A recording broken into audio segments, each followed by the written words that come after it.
Hello, good morning बच्चों। तो आज हम पढ़ रहे हैं इंडियन पॉलिटी में क्या 34 नंबर चैप्टर पढ़ेंगे, जिसका नाम है क्या, संसद की वित्तीय समितियाँ। वित्तीय समितियाँ समझ रहे हो, जो पैसे की लेन देन करेगी, किसके लिए है, तो संसद के लिए। तो इस संसद की वित्तीय समितियाँ हैं, ठीक है, बहुत सारे, उसके बारे में बारी बारी से पढ़ाई करेंगे, ठीक है।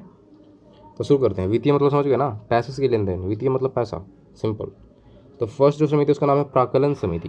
प्राक्कलन समिति में कितने सदस्य होते हैं, तो 30 सदस्य होते हैं। लोकसभा के जो 30 सदस्य होते हैं उनको चुना जाता है प्राक्कलन समिति के सदस्य के रूप में, याद रखना है, लोकसभा के 30 सदस्य को। और राज्यसभा के सदस्यों को शामिल नहीं किया जाता, सिर्फ और सिर्फ किसके लिए है ये, लोकसभा के लिए। लोकसभा के लिए जो 30 सदस्य होंगे वही सिर्फ शामिल होंगे प्राक्कलन समिति के अंदर। राज्यसभा के जो सदस्य होंगे शामिल बिल्कुल नहीं होंगे। और इन सदस्यों का चुनाव कराया जाता है, ठीक है। और जो कार्यकाल होता है 1 वर्ष होता है, यानी कि हर 1 वर्ष क्या होगा, चुनाव कराया जाएगा, याद रखना है। जो प्राक्कलन समिति के जो सदस्य चुने जाएंगे उनके कैसे चुना जाएगा, तो चुनाव करा के चुना जाएगा। उन सदस्यों का कार्यकाल कितना रहेगा, मात्र और मात्र 1 वर्ष, यानी कि हर 1 साल चेंज होते रहेंगे, ठीक है। लिख रहा है कि प्रत्येक वर्ष मई में समिति का कार्यकाल प्रारंभ होता है और अगले वर्ष 30 अप्रैल को समाप्त हो जाता है। देखो, हम लोग साल की शुरुआत कैसे करते हैं, 1 जनवरी से शुरुआत करते हैं, लेकिन यहाँ ऐसा नहीं है। यहाँ है कि मई से शुरुआत की जाती है। जो पहला जो प्रत्येक वर्ष होता है समिति का कार्यकाल जो शुरू होता है वो मई महीने से शुरू होता है, ठीक है। और मई से चलेगा और 1 साल चलना है तो 30 अप्रैल तक चलेगा, याद रखना, मई से लेकर 30 अप्रैल तक, ठीक है। नेक्स्ट पॉइंट पढ़ते हैं। लिखा होगा समिति का जो अध्यक्ष कौन होगा। समिति का सदस्य आपने जान लिया कि 3 सदस्य चुने जाएंगे जो कि लोकसभा के मेंबर होंगे, ठीक है। लेकिन इसका अध्यक्ष कौन होगा, यानी प्राक्कलन समिति का अध्यक्ष जो चुना जाएगा वो लोकसभा के अध्यक्ष द्वारा मनोनीत किया जाएगा। यानी कि लोकसभा के जो अध्यक्ष होते हैं वही क्या करेंगे, उनको चुनेगा। किसको चुनेगा, तो प्राक्कलन समिति के अध्यक्ष को चुनेगा। कौन चुनेगा, तो लोकसभा के अध्यक्ष चुनेंगे, ठीक है। किंतु यदि लोकसभा का उपाध्यक्ष इस समिति में चुना जाता है तो फिर वही समिति का अध्यक्ष भी चुना जाएगा। देखो ये बड़ा इंटरेस्टिंग है। पहला काम तो चुनेगा कौन, समिति का जो अध्यक्ष चुना जाएगा, प्राक्कलन समिति का जो अध्यक्ष चुना जाएगा, किसके द्वारा चुना जाएगा, तो वो चुना जाएगा लोकसभा के अध्यक्ष द्वारा, ठीक है। लेकिन अगर बाई चांस हम लोकसभा के उपाध्यक्ष को चुन लेते हैं कि आपको भी सदस्य बना रहे हैं प्राक्कलन समिति का, तो डायरेक्ट क्या बनेंगे, डायरेक्ट बनेंगे अध्यक्ष ही बनेंगे, सदस्य नहीं रह पाएंगे। माना जो 30 सदस्य चुना गया, अगर उनमें किसको उपाध्यक्ष चुना जा रहा है, लोकसभा का उपाध्यक्ष चुनेंगे तो डायरेक्ट उनको क्या बनाना पड़ेगा, डायरेक्ट उनको बनाना, समझो कि वहाँ क्या बनाना, हेड ही बनाना पड़ेगा। ये है प्रॉब्लम। अगर आप उपाध्यक्ष चुन रहे हो तो डायरेक्ट उनको हेड बनाओ, सदस्य बना के नहीं छोड़ना पड़ेगा। ये आपको एकदम करना है तो करना है, ये फिक्स है, ठीक है। यही बात लिखा गया है कि किंतु यदि लोकसभा का उपाध्यक्ष इस समिति में चुना जाता है तो फिर वही समिति का अध्यक्ष भी चुना जाता है।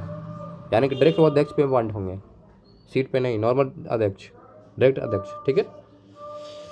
निकल क्या हो कि सरकारी खर्चे में कैसे कमी आए, काम क्या करती है। अब जो प्राक्कलन समिति बनाई तो कुछ तो काम होगा, क्या काम करती है भाई, तो ये काम करती है सरकारी खर्चे में कैसे कमी लाया जाए, ये सोचता है, विचार करता है। संगठन में कैसे कुशलता लाई जाए, जो भी संगठन बनाए गए हैं उसमें कुशलता कैसे लाया जाए, खुश कैसे रहें लोग, क्या, और प्रशासन में कैसे सुधार किए जाएं, आदि विषयों में क्या करते, रिपोर्ट देती है ये कि ऐसे ऐसे काम कीजिए, ऐसे ऐसे कीजिएगा तो आपको सरकारी खर्चा कम होगा, प्रशासन में सुधार होगा, जो भी संगठन उसमें कुशलता आएंगी। ये सिंपली क्या करता है, रिपोर्ट तैयार करता है। प्राक्कलन समिति के प्रतिवेदन पर सदन में बहस नहीं होती है। अगर प्राक्कलन समिति ने कोई बात बोल दी कि सर ऐसे ऐसे करना है, ऐसे ऐसे करना है, तो डायरेक्ट उसको संसद में चैलेंज नहीं कर सकते कि संसद में चले ले, उसके बाद जो है उसको सीरियस मान लिया और एक तरह बहस करना शुरू कर दिया उस विषय पर, बिल्कुल नहीं, उसके बाद तो सीरियस माना ही नहीं जाता। ये दिमाग में डाल लो कि जो भी बात बोलेगा उस बात पे संसद में बहस नहीं हो सकती है, उस पर सिर्फ सोचा जाएगा। क्या लिखा हुआ, समिति अपना वर्ष भर करती है और अपना दृष्टिकोण सदन समझ सकती है। यानी 1 साल तो काम करेगा, क्योंकि वैलिडिटी 1 ही साल है कि नहीं, 1 ही साल होता है इन लोगों का कार्यकाल। तो 1 साल आराम से एक काम करेंगे, देखेंगे कैसे कैसे क्या किया जा सकता है, फिर ये संसद को रिपोर्ट जारी करेंगे कि ऐसे ऐसे कीजिए, ऐसे ऐसे कीजिए। संसद सुनना है नहीं सुनना है, क्या करना है, वो सिंपल सोचेगा संसद। ये नहीं इसके जो बोल दिया उसे बहस करने की कोई ज़रूरत नहीं है, वो संसद का अपने पक्ष है और बात माने या ना माने, ठीक है। ये पॉइंट आपको याद रखना। प्राक्कलन समिति सिर्फ क्या देगा, सजेशन देगा। कार्यकाल याद रखना 1 वर्ष होगा और 30 मेंबर चुने जाएंगे जो कि लोकसभा के मेंबर होंगे, उन्हीं को बनाया जाएगा, और भी वोटिंग के आधार पर, ऐसे ही नहीं डायरेक्ट चुन लिए, वोटिंग के आधार पर। और जो अध्यक्ष होगा वो चुना जाएगा लोकसभा के अध्यक्ष द्वारा। अगर उपाध्यक्ष चुन, लोकसभा के उपाध्यक्ष अगर चुन लेते हैं आप प्राक्कलन समिति के सदस्य के रूप में, तो डायरेक्ट उनको बनाना पड़ेगा क्या, अध्यक्ष बनाना पड़ेगा, बस, और कुछ नहीं था, ठीक है। नेक्स्ट पढ़ते हैं लोक लेखा समिति। लेखा से क्या लग रहा है आपको, प्राकलन से क्या लग रहा था, आपको लग रहा था अनुमान लगाना, इस टाइप का होता प्राकलन मतलब, ठीक है। आकलन करना, प्राकलन करना यानी कि आकलन से पहले के आकलन बोल सकते हैं उसको। उसी तरह से लोक लेखा समिति कैसा लग रहा है, लिखने की बात हो रही है, लग रहा है कि नहीं। तो लोक लेखा समिति क्या लिखा होगा, इसको पूछा जा सकता है कि प्राकलन समिति का जुड़वा बहन किसको बोलते हैं, तो लोक लेखा समिति को ही बोलते हैं। बोला कि प्राकलन समिति की जुड़वा बहन किसको बोला जाता है, तो लोक लेखा समिति को बोला जाता है। ये बात आपको दिमाग में होना चाहिए, क्वेश्चन आते हैं कि प्राकलन समिति की जुड़वा बहन किसे बोलेंगे, तो लोक लेखा समिति को बोलेंगे। इसमें कितने सदस्य होंगे, इसमें 22 सदस्य चुने जाएंगे, और जो 22 सदस्य होंगे दोनों जगह से चुने जाएंगे। जैसे कि 15 सदस्य जो होगा लोकसभा से चुना जाएगा, और जो 7 सदस्य होगा वो कहाँ से, राज्यसभा से चुने जाएंगे। देखो प्राकलन समिति में सिर्फ 30 सदस्य था, वो भी डायरेक्ट लोकसभा से, राज्यसभा से कोई भी नहीं चुना जा रहा था। लेकिन अगर लोक लेखा समिति है तो दोनों जगह से चुनेंगे, राज्यसभा से भी लोकसभा से भी। राज्यसभा से कम होगा यानी कि 7 सीटें होंगी, और लोकसभा से ज़्यादा यानी कि 15 सीटें होंगी। ये ध्यान देना। इनका भी कार्यकाल सिंपल 1 वर्ष के लिए होगा, सेम ही है। और इन्हें भी, इनको बता देखो क्या लिखा गया है, जो लोक लेखा समिति है इसको क्या बोला जाता है, दूसरा नाम क्या है इसका, लोग इसे इसे लघु लोकसेवा कहते हैं। जो लोकसेवा का छोटा वर्जन, लघु लोक सेवा, याद रखना। आपसे ये भी पूछ सकता है कि लघु लोक सेवा किसे कहा जाता है, प्राकलन समिति को या लोक लेखा समिति को, तो क्या मारोगा, लोक लेखा समिति, है कि नहीं। तो लघु लोक सेवा किसको बोलेंगे, लोक लेखा समिति को बोला जाएगा, लघु लोक सेवा, लोकसभा, ठीक है। नेक्स्ट पढ़ते हैं, सदस्य का संसद द्वारा प्रतिवर्ष क्या होता है, मत प्रणाली से क्या होता है, वोटिंग होता है। जो क्या लिखा हो, समिति के जितने भी सदस्य होंगे मत प्रणाली के द्वारा क्या करता है, इस समिति का अध्यक्ष मनोनयन लोकसभा अध्यक्ष द्वारा ही किया जाता है, और लोकसभा सचिवालय इस समिति कार्यालय की भूमिका अदा करता है। देखो क्या लिखा हुआ है, इनका भी सदस्य भी चुने जाएंगे, वो भी सेम टू सेम मत प्रणाली के आधार पर ही चुना जाएगा। ऐसा नहीं कि उठा के चुन लिए डायरेक्ट, सबको वोटिंग के आधार पर ही चुना जाएगा, ठीक है, दोनों में कॉमन है। अब इसमें देखो जो अध्यक्ष चुना जाएगा किसका, सेम टू सेम वही है, लोकसभा के अध्यक्ष हैं वही यहाँ पे क्या करेंगे, इस समिति के अध्यक्ष को मनोनीत करेंगे यानी कि चुनेंगे। पावर किनके हाथ में है, तो लोक सेवा अध्यक्ष के हाथ में पावर है, ठीक है। और लिखा हुआ कि तथा लोक लेखा सचिवालय तथा इस समिति के कार्यालय की भूमिका अदा करती है। देखो कार्यालय मतलब क्या होता है, जहाँ लोग काम करते हैं, जैसे कि टीचर होता है, टीचर का भी कार्यालय होता है, ऑफिस होता है कि नहीं। तो यहाँ बोला जा रहा है कि लोक सेवा सचिवालय जो होता है, अपने के हर एक स्टेट में होता होगा, आप देखा होगा आपने, कि लोक सेवा सचिवालय होता है। जहाँ सचिवालय होगा वहीं उन लोगों का क्या होगा, इस समिति क्या होगा, कार्यालय की भूमिका अदा करें, यानी कि वो कार्यालय होगा इनका ऑफिस होगा। ये दिमाग में डाल लो, ये लोग काम कहाँ जाकर करेंगे, तो लोक लेखा सचिवालय में जाकर काम करेंगे, ठीक है। तो याद रखना, लोक लेखा समिति के जो सदस्य होते हैं कहाँ काम करते हैं, तो लोकसभा सचिवालय के अंदर काम करते हैं, वही उनका क्या है, कार्यालय है, ठीक है। इनका अध्यक्ष का मनोनयन कौन करेगा, तो लोक सेवा के अध्यक्ष करेंगे, ठीक है। आगे पढ़ते हैं, आगे तो क्या लिखा हुआ है, लिखा होगा कि सन 1967 यानी कि 1967 ईस्वी में प्रथम बार श्री मीनू मसानी, इनका नाम क्या है, ध्यान देखिएगा, नाम है श्री मीनू मसानी, ठीक है। ये विरोधी दल से थी, ये सत्ता पक्ष से नहीं थी, विरोधी से थी, विरोधी के नेता थी। और फिर इन्हें बाद में क्या लोक लेखा समिति का अध्यक्ष भी मनोनीत कर लिया गया। सोचो पहली बार ऐसा हुआ था, इसीलिए ये दिया हुआ है, नहीं तो नहीं दिया रहा था। पहली बार ऐसा हुआ था कि किसी विपक्ष को बनाया गया था लोक लेखा समिति का अध्यक्ष। जनरली क्या होता है, जो पार्टी जीती हुई रहती है या जो अच्छा कार्य रही होती है वही जनरली बनता है। विपक्ष के लोग बहुत जल्दी कम बनते हैं बड़े बड़े सीटों पे, है कि नहीं, या अध्यक्ष बहुत कम बनते हैं। लेकिन ऐसा नहीं हुआ, ये क्या थे, विरोधी पार्टी से थे, फिर भी इनको अध्यक्ष बना दिया गया क्योंकि अच्छे थे, है कि नहीं। तो पहली बार ऐसा हुआ था कि 1967 में किसी विपक्षी पार्टी को बनाया गया था लोक लेखा समिति का अध्यक्ष। उनका नाम याद रखना है, श्री मीनू मनासी, ठीक है। और यहीं से शुरुआत हो गया कि किसी विपक्ष का क्या बोलते हैं, लोक लेखा क्या बोलते हैं, समिति का अध्यक्ष चुनने का जो क्या बोलते हैं परंपरा शुरू हो गया, समझे, इसी को शुरुआत बोलेंगे। यहाँ पे देखो क्या लिखा हुआ है, लोक लेखा समिति में राज्यसभा के सदस्यों को सह सदस्यता माना जाता है पर उन्हें मत देने का अधिकार। ये बड़ा इंपॉर्टेंट है, आपने अभी पढ़ा होगा कि जो टोटल सदस्य कितने होते हैं, लोक लेखा समिति 22 सदस्य होते हैं, जैसे 15 जो होते हैं लोकसभा से होते हैं और 7 जो होते हैं राज्यसभा से होते हैं, ठीक है। लेकिन जो राज्यसभा के लोग हैं सिर्फ इसके सदस्य होंगे, सजेशन देंगे, लेकिन वोटिंग नहीं कर सकते हैं ये लोग। प्रॉब्लम यहाँ पे है जो आपको दिमाग में डाल लेना है। लोक लेखा समिति में राज्यसभा के जितने भी सदस्य होंगे वो सिर्फ सह सदस्य होंगे तथा उन्हें मत देने का अधिकार प्राप्त नहीं है, यानी कि वोटिंग नहीं कर सकते हैं, वोट नहीं दे सकते हो, ठीक है। ये बात आपको ध्यान देना, सिर्फ वो सजेशन देंगे, भले ही वो सदस्य हैं। नेक्स्ट पढ़ते हैं, लोक लेखा समिति का कार्य क्या काम करेगा। सेम टू सेम जो आपको प्राकलन समिति का सम उसी जैसा काम करेगा। देखो क्या काम है इसका। पहला काम बोल रहा है कि यह समिति भारत के नियंत्रण महालेखा परीक्षक द्वारा दिया गया जो लेखा परीक्षण संबंधी प्रतिवेदन को जांच करती है। जो हमारे अटॉर्नी जनरल होते हैं जिनको बोला जाता है, क्या बोला जाता है, नियंत्रण महालेखा परीक्षक जो बोला जाता है, वो कोई अगर टॉपिक देते हैं मतलब कोई चीज़ दिए वो किसको देंगे? जांच करने के लिए। तो लोक लेखा समिति को देंगे, लोक लेखा समिति के पास भेजेंगे। कोई चीज़ अगर जांच कराना हो, जो लेखा परीक्षण कराना, जो भी लिखा हुआ है या जो भी है, अगर जांच कराना हो तो किसके पास भेजा जाएगा? लोक लेखा समिति के पास भेजा जाएगा। वही जांच करके फिर क्या देगा? जो हमारे नियंत्रण महालेखा है, महालेख परीक्षक, उनके पास से भेजा जाएगा। तो याद रखना, पहला काम क्या हो गया?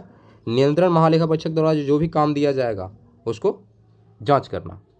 ठीक है। दूसरा काम क्या है भाई? भारत सरकार के व्यय के लिए सदन द्वारा प्रदान की गई राशियों का विनियोग दर्शाने वाली लेखाओं की जांच करना। अब सदन ने बोला कि भारत सरकार में इतना इतना खर्चा हो रहा है, ठीक है, तो सदन की जो बात बोली गई वो सही है गलत है, वो भी क्या करता है? जांच कौन करेगा? लोक लेखा समिति करेगा। याद रखना, भारत सरकार के व्यय के लिए सदन द्वारा प्रदान की गई राशियों, देखो जो भारत सरकार जो व्यय करती है अपने आप मन से नहीं कर देता कि पैसा उठाएं और व्यय कर दें। उसके लिए भी क्या होता है? सदन द्वारा प्रदान किया था, सदन द्वारा परमिशन दिया जाता है, तब जाके करेगा। तो सदन जो प्रदान की गई जो राशियाँ होती है उसका विनियोग दर्शाने के लिए, कैसे कैसे खर्चा हुआ है के लिए क्या होता है? लेखाओं की जांच करना होता है। यानी कि जांच कौन करेगा? लोक लेखा समिति करेगा, कैसे कैसे सरकार ने खर्चा करा है। ठीक है। तो इसके लिए लोक लेखा समिति। दो काम आपको बता दिया। पहला काम क्या था? नियंत्रण महालेखा परीक्षक का जो भी काम दिए जाएंगे, जो भी सौंपा जाएगा वो सॉल्व करेगा, जांच करेगा। दूसरा काम था जो भारत सरकार के जो खर्चे हो रहे हैं जो सदन द्वारा प्रदान किए जाते हैं उसका भी जांच करेगा। ठीक है। तीसरा काम क्या है भाई?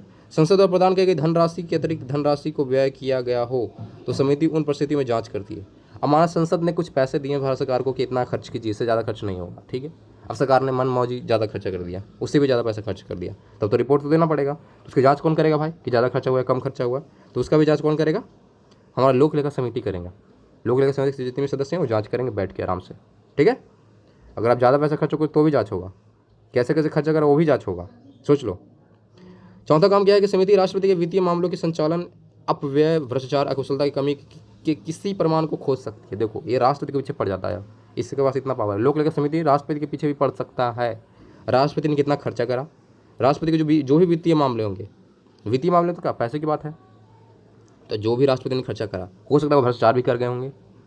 जैसे हाल फिलहाल में न्यूज़ चल रहा है कि 2.5 लाख के खाना खाए हैं जो पूर्व राष्ट्रपति थे, है कि नहीं?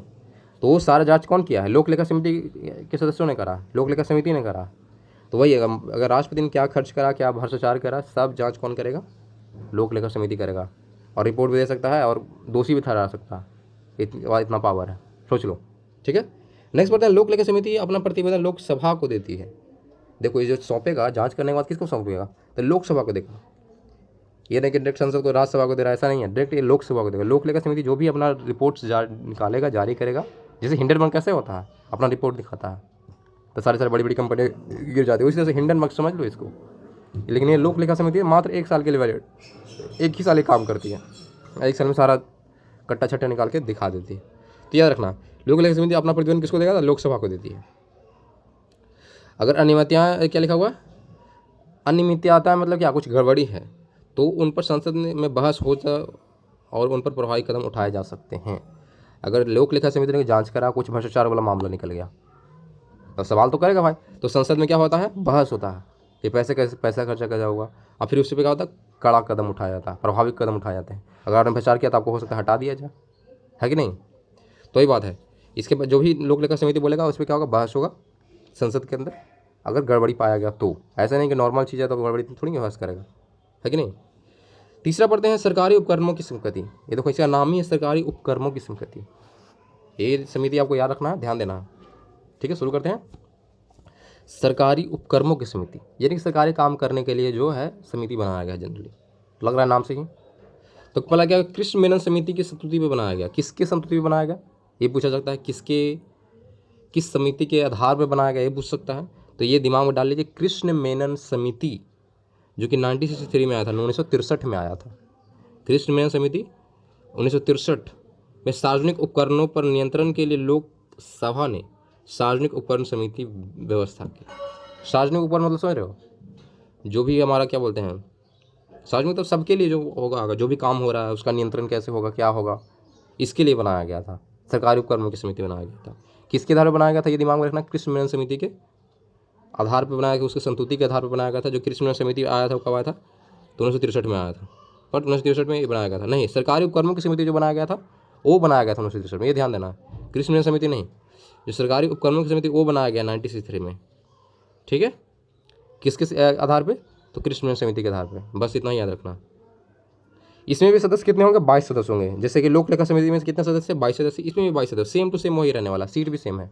15 लोकसभा से चुने जाएंगे और जो 7 सदस्य चुने जाएंगे वो राज्यसभा से चुने जाएंगे। ठीक है, तो इसमें तो सदस्य याद रखने की कोई जरूरत है भी नहीं। 22 सदस्य चुने जाएंगे, 15 लोकसभा से और 7 राज्यसभा से, सेम टू सेम लोक लेखा समिति की तरह, है कि नहीं। नेक्स्ट पॉइंट देखने के लिए, कोई मंत्री इस समिति का सदस्य नहीं हो सकता है। अगर सरकार एक फर्म की समिति आप बना रहे हो तो उस समिति में किसी मंत्री को आप शामिल नहीं कर सकते। पहला पॉइंट ये आपको दिमाग में डाल लेना, कोई भी मंत्री इसमें शामिल नहीं होगा तो नहीं होगा। ठीक है, और प्रत्येक वर्ष मई में प्रारंभ होता है इस समिति का गठन किया गया था। प्रत्येक वर्ष मई में प्रारंभ में इस समिति का गठन किया गया था। सेम टू सेम वही है, जैसे उसमें क्या था, मई से शुरू होता था, 30 अप्रैल तक जाकर खत्म होता था।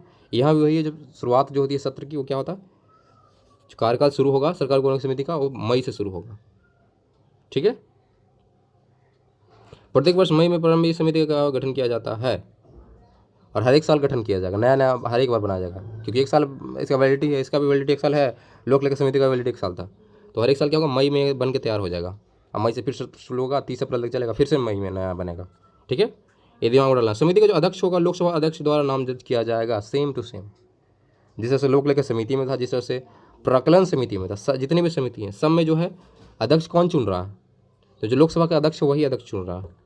तो वही बोला, समिति का जो अध्यक्ष चुना जाएगा लोकसभा अध्यक्ष द्वारा नामजद किया जाएगा, नहीं उनके द्वारा नामदर्ज मतलब लिखा जाएगा, बुलाया जाएगा। ठीक है, तो सरकारी उपक्रम की समिति को चुनाव कौन करेगा? इसके जो अध्यक्ष चुने जाएंगे, किसके द्वारा चुने जाएंगे? तो लोकसभा के अध्यक्ष के द्वारा चुने जाएंगे। ठीक है, और लोकसभा का अध्यक्ष कौन होता है? स्पीकर होता है कि नहीं। और राज्यसभा का अध्यक्ष कौन होता है? तो उपराष्ट्रपति होते हैं, दिमाग में होना चाहिए। नेक्स्ट होती है समिति कुछ कार्य हैं, तो क्या काम करेगा भाई? देखो इसका भी काम होगा कुछ, है कि नहीं, ऐसे थोड़ी बनाया गया। पहला काम है कि सरकारी उपक्रम के प्रतिवेदन और लेखाओं तथा उनके नियंत्रण महालेखा परीक्षक के प्रतिवेदनों की जांच करना। सेम टू सेम देखो क्या है, लोक लेखा समिति जिस तरह से काम कर रहा था, सेम टू सेम वो भी ऐसा ही काम कर रहा है। जो भी सरकारी उपक्रम है, कैसे कैसे जो भी काम है, क्या कैसे हो रहा है, सरकारी उपक्रम मतलब वही समझ लो, सरकारी काम, कर्म मतलब सरकारी काम। तो सरकारी काम को जो भी प्रतिवेदन आया है, ठीक है, जो भी लिखा हुआ, क्या लिखा हुआ, सही लिखा हुआ, गलत लिखा हुआ, सबकी जांच कौन करेगा? सरकारी उपक्रम की समिति करेगा जांच। ठीक है, और इसमें क्या क्या लिखा हुआ है? महालेखा परीक्षक द्वारा भी कुछ प्रतिवेदन दिए जाएंगे, यानी कि महालेखा परीक्षक भी कोई काम दे सकता है तो उसको करना पड़ेगा।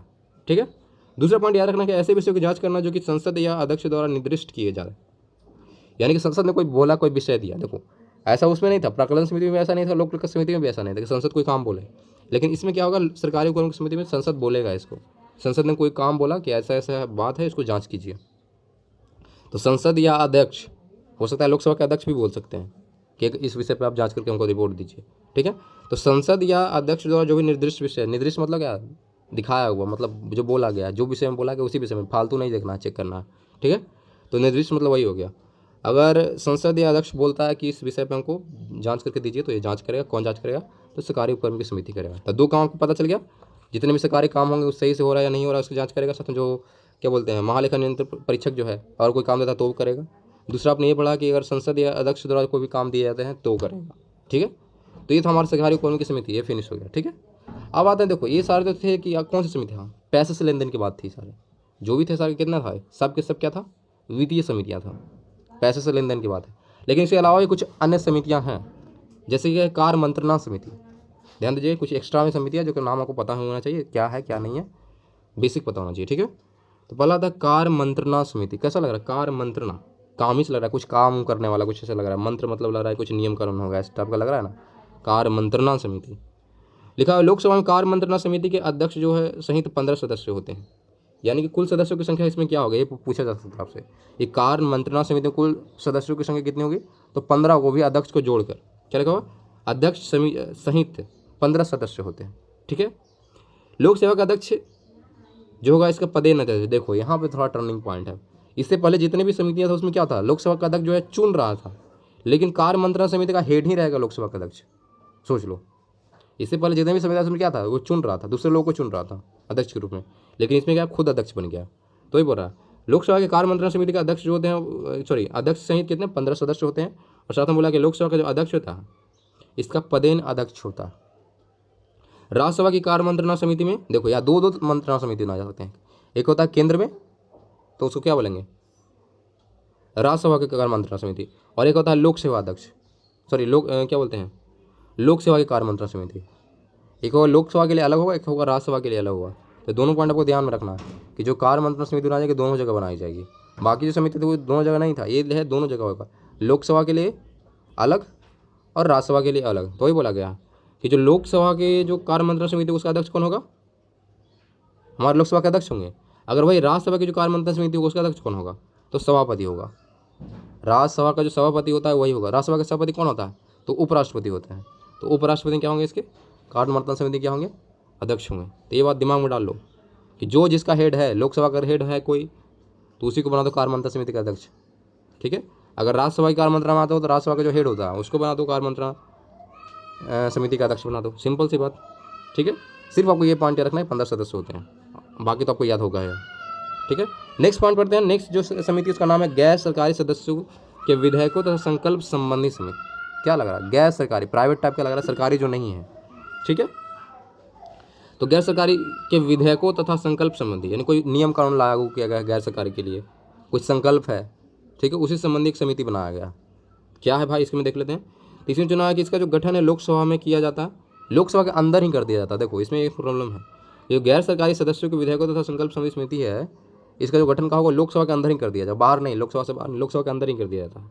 और इस समिति में 15 सदस्य होते हैं और लोकसभा का उपाध्यक्ष समिति का अध्यक्ष। देखो इससे पहले क्या था, कार्य मंत्रणा समिति, इसमें कौन था, लोकसभा के अध्यक्ष चुने जा रहे थे अध्यक्ष के रूप में। लेकिन जो गैर सरकारी वाला मामला है, गैर सरकारी सदस्यों के विधेयकों तथा संकल्प समिति है, इसका जो अध्यक्ष कौन होगा, वो बनाया जाएगा, अध्यक्ष को नहीं उपाध्यक्ष को बनाया जाएगा। जो लोकसभा के उपाध्यक्ष होंगे उसी को इसका हेड बना दिया जाएगा। सिंपल याद रखो, जो लोकसभा के उपाध्यक्ष होंगे उन्हीं को हेड बनाया जाएगा। और इसमें कुल कितने सदस्य होंगे, तो 15 सदस्य होंगे। बस 2 पॉइंट आपको याद रखना। और इसका गठन कहाँ होता है, लोकसभा के अंदर ही किया था, ये नहीं कि बाहर से अलग से नहीं करेंगे, लोकसभा के अंदर ही कर देंगे। नेक्स्ट आता है नियम समिति। नियम समिति क्या लग रहा है, नियम कानून फॉलो कराएगा, रूल वगैरह लग रहा है कि नहीं, तो नाम से ये नियम समिति। नियम समिति है जो लोकसभा अध्यक्ष सहित 15 सदस्य इसमें भी होते हैं, इसमें याद रखना। देखो तीनों में पढ़ने 15-15-15, तो नियम समिति में क्या है, 15 सदस्य होते हैं। ठीक है भाई, आगे क्या बोल रहा है, तो राज्यसभा की नियम समिति में सभापति उपसभापति से 16 सदस्य होते हैं। देखो यहाँ पे गड़बड़ है, अगर यहाँ भी 2 चीज़ है, नियम समिति है तो यहाँ 2 जगह है। देखो गैर सरकारी 2 जगह नहीं था, ये दिमाग रखना। गैर सरकारी जो सदस्यों के विधेयकों तथा जो समिति है वो 2 जगह नहीं, सिर्फ और सिर्फ लोकसभा के अंदर ही बनाए जाएंगे। लेकिन जो कार्य मंत्रणा समिति वो 2 जगह बनाया जा रहा था, एक लोकसभा की कार्य मंत्रणा थी, एक राज्यसभा की कार्य मंत्रणा थी। उसी तरह से जो नियम समिति वो भी 2 जगह है, एक है लोकसभा की नियम समिति और एक है राज्यसभा की नियम समिति। तो जो लोकसभा की नियम समिति उसमें 15 सदस्य होंगे, अध्यक्ष को जोड़कर, अध्यक्ष सहित बोल रहा है 15 सदस्य। ठीक है, और वही अगर राज्यसभा की जो अगर नियम समिति बना तो उसमें 16 सदस्य हो जाएंगे, क्योंकि इसमें सभापति और उपसभापति सहित होते हैं, यानी कि सभापति को भी जोड़ तो रहे हैं लेकिन साथ में उपसभापति को भी जोड़ रहे हैं, इसलिए एक बढ़ गया। ठीक है, पहले क्या था, सभापति को सिर्फ रखते थे एक्स्ट्रा में, लेकिन यहाँ पर उपसभापति को भी रखा जा रहा है, इसलिए क्या होगा 16 सदस्य हो गया। तो राज्यसभा की नियम समिति में कुल सदस्यों की संख्या पूछा गया था 16 होता है, इसमें सभापति और उपसभापति को शामिल किया गया, उसके बाद 16 है। ठीक है, नेक्स्ट क्या होगा कि लोकसभा अध्यक्ष एवं राज्यसभा के सभापति अपने अपने सदन की समितियों का पद होता है, सेम टू सेम है। कार्य मंत्रणा समिति जिस तरह से था उसी से नियम समिति में है। जो लोकसभा के हेड होंगे, लोकसभा के हेड कौन होता है, वहाँ के जो स्पीकर होते हैं वो होते हैं। तो जो लोकसभा का अध्यक्ष होगा वही क्या होगा, नियम समिति का भी अध्यक्ष होगा, अगर लोकसभा का नियम समिति है तो। अगर राज्यसभा का नियम समिति है तो क्या होगा, जो राज्यसभा के जो हेड होंगे, तो राज्यसभा के हेड कौन होते हैं, उपराष्ट्रपति होते हैं, तो वो हो जाएंगे इसके अध्यक्ष। ठीक है, 2 पॉइंट याद रखना है, अध्यक्ष कौन होगा, कितने सदस्य होंगे। तो याद रखना अगर लोकसभा का जो सदस्य मतलब रहा, क्या बोलते हैं, नियम समिति उसमें 15 सदस्य रहेंगे, अगर राज्यसभा में आते हैं तो उसमें कितना हो जाएगा, 16 सदस्य हो जाएंगे। ठीक है, नेक्स्ट आते हैं। नेक्स्ट इसका नाम है, जो नेक्स्ट समिति बनाएगा उसका नाम है अनुसूचित जातियों और अनुसूचित जनजातियों की कल्याण संबंधी समिति, यानी कल्याण करना है जो बैकवर्ड क्लासेस हैं, अनुसूचित जातियाँ और जो अनुसूचित जनजातियाँ हैं उनके लिए, उनको कल्याण करने के लिए एक समिति बनाया गया भाई। तो कल्याण करने के लिए बनाया गया, तो कितने सदस्य होते, बस इतना याद रखना है। इसमें 30 सदस्य शामिल किए जाते हैं, जिसमें 20 सदस्य जो होगा लोकसभा से होगा, 10 सदस्य होगा राज्यसभा से होगा। देख लो, इससे पहले 15-15-15 चल रहा था, लेकिन यहाँ आते हैं 30 हो गया, डबल। दिमाग में आ जाएगा, डबल करना, अनुसूचित जनजाति और जनजाति आएगा तो कितना, डबल करना। और डबल करना तो 20 सबसे ज़्यादा कैसे हो, लोकसभा से। ऐसे भी याद रखना है कि लोकसभा से जो भी चुने जाएंगे ज़्यादा संख्या में चुने जाते हैं एज कम्पेयर टू राज्यसभा, तो ये तो याद रहेगा। तो 20 जो होगा लोकसभा से चुने जाएंगे और 10 जो चुने जाएंगे वो राज्यसभा से चुने जाएंगे। ठीक है, तो ये बस इसमें इतना ही याद रखना कि 30 सदस्य होते हैं, 20 लोकसभा से और 10 राज्यसभा से। किस लिए बनाया गया है, तो अनुसूचित जातियों और जनजातियों को कल्याण करने के लिए बनाया गया, नाम ही वैसा है। नेक्स्ट और आखिरी मंत्रालय है जिसका, आखिरी समिति है जिसका नाम है ग्रंथालय समिति। ग्रंथालय कैसा लग रहा है, किताब वगैरह की बात चल रही है, ग्रंथालय मतलब क्या, किताब जैसा लग रहा है। इसमें कितने सदस्य होंगे, इसमें सबसे कम 9 सदस्य, ओनली 9। तो ग्रंथालय में सदस्य की संख्या पूछ सकता है, तो 9 सदस्य याद रखना, जिसमें लोकसभा अध्यक्ष द्वारा मनोनीत 6 लोकसभा सदस्य होते हैं अब देखो, इसको चुनाव जो कौन करता है, मनोनीत किया जाता है। इसमें देखो बाकी जितने भी थे उसमें चुनाव हो रहा था, लेकिन ग्रंथालय समिति चुना जाएगा, किसके द्वारा चुना जाएगा भाई, तो लोकसभा के अध्यक्ष के द्वारा चुना जाएगा। तो लोकसभा अध्यक्ष क्या चुनेगा, लोकसभा से 6 मेंबर को चुनेगा, लोकसभा सदस्यों में से 6 को चुन लेगा अपने मन से, जो बेस्ट है उसको चुन लिया जाएगा। उसी तरह से राज्य सभापति क्या करेगा, मनोनीत करेगा 3 सदस्य को, ठीक है। तो लोकसभा चुनेगा 6 लोगों को, और राज्यसभा के जो सभापति होंगे यानी कि जो उपराष्ट्रपति होंगे हमारे, वो चुनेगा क्या, 3 सदस्यों को शामिल करेंगे। कुल मिला के कितना होगा, 6 + 3 9 हो गया, है कि नहीं। और प्रत्येक वर्ष से गठन किया था, देखो सब में वो सेम टू सेम चल रहा था, हर एक साल चेंज करना। तो ये भी है, ग्रंथालय समिति का भी होगा, 1 साल के लिए वैलिड है, प्रत्येक साल फिर से गया होगा, नया गठन किया जाएगा, फिर से नया ग्रंथालय समिति बनाया जाएगा। तो याद रखना, सदस्यों की संख्या मेन इंपॉर्टेंट है, जिसमें होता है चुनाव किया जाता है। यहाँ पे चुनाव नहीं होता है, यहाँ पे डायरेक्ट मनोनीत किया जाता है, डायरेक्ट चुन लिया जाता है, किसके द्वारा, तो लोकसभा के अध्यक्ष द्वारा चुना जाता है लोकसभा से 6 मेंबर को, और राज्यसभा अध्यक्ष द्वारा चुना जाता है राज्यसभा के अंदर से 3 सदस्यों को, कुल मिलाकर 9 सदस्य होते हैं, ठीक है। तो ये था हमारा संसद की वित्तीय समितियाँ जो क्या आ रहा था, पैसे की देखरेख कर रहा था। तो आज के लिए इतना ही, थैंक यू।